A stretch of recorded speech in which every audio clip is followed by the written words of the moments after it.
I am so exasperated with this pocket life. I'm living like a rat.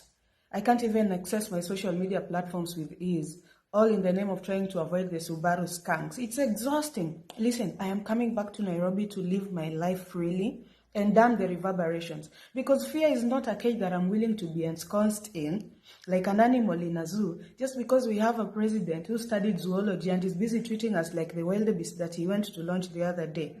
Having said that, ODM and Raila, msijaribu kuguza Sifuna. Granted, I'm not a member of the party and your issues are your effing business, but I'm speaking because he embodies the kind of leaders that Kenya not only needs, but also wants and deserves. Leaders who do not see youth as tools to be used to cause chaos, to fill rallies, to chant slogans, and as ballot zombies. He bespeaks of a generation that acknowledges that Kenya is our country, and power resides with the people. Thus, it behooves us to fix it. His audacious, eloquent defiance is indicative of my ilk and million others who believe that MOUs and coalitions and career politicians is not the panacea to what bedevils this country. Rather, Kenyans from all length and breadth need to coalesce towards the common goal, which is to salvage our country from abyss and impunity. Because that Kimtoa, with whom are you going to replace his mind? That armed robber, Gaucho, or the street urchin, almost 1 hour? ODM, true, and its ranks are known to sideline young progressive minds. Their party leader has a penchant for nitwits, lackeys, intellectual dwarfs, retards, drug dealers, fornicators, and briefcase merchants.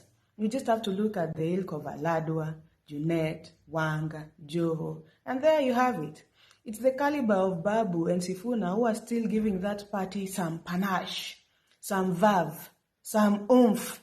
And by the way, Sifuna, I hope your sentiments are stemming from conviction and that you're not being used to test waters for 2027. Others are even insinuating that it's because ulinyimwa CS, which is neither here nor there. Hata mimi naambiwanga nalima Ruto because alininyima kazi. Which brings me to the most salient message of this video. Raila Odinga, we are tired of your conmanship, sorcery, wizardry, and political chicanery, all in the name of father of democracy. For years, you've forged this, savior-like God deity syndrome. That is why tumeishi kuambiwa, if it was not for Raila, if it was not for Raila, you hoodwinked our grandparents and our parents with your Nyayo chamber sob stories, which no one can even corroborate, when other admissible facts actually state that you sneaked out of Kenya through Uganda while wearing a buibui to Norway to hide there, only to return to negotiate with Moi during your first handshake. And when we say some of these things, you tell, Raila is the reason why you enjoy freedom of speech. When? Where? How? Did he invent speech? Or freedom? Or social media?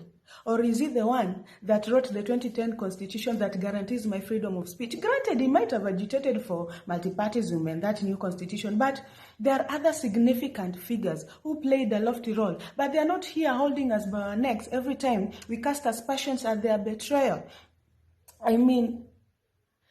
That diabolical liar has danced on the graves of innocent people and swam in blood of innocent people for far too long.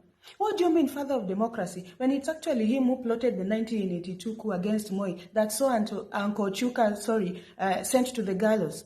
Father of democracy, when he actually planted chaos in his own father's party that is now being held by a man who is beaten by his wife.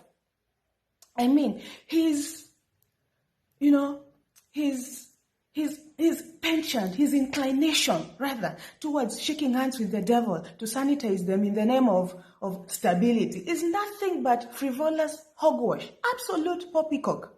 That serial betrayer has never wanted to be the president of this country. He's been using Vine and his almost maniacal following to maneuver his way into power so that he can enjoy the trappings of the same without the responsibility of the same.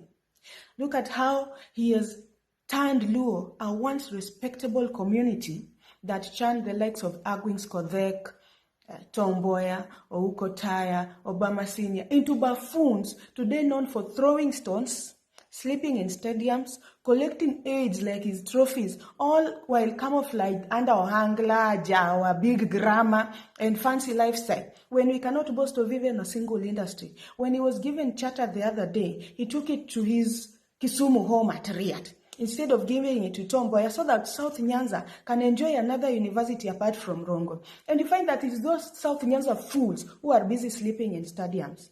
Don't get me started of how he has commercialized and merchandised ODM into a family business, where nominations and tickets are being given to puppets and the highest bidder. That is why Luo Nyanza is full of educated fools, sycophants, imbeciles, cunts like Opondo Kanyoma. I'm just getting started. Meanwhile, I stand firmly with Candace Owen. This issue of politicians intimidating influencers and bloggers with lawsuits, it won't work. Brigitte Macron has a penis. Full stop.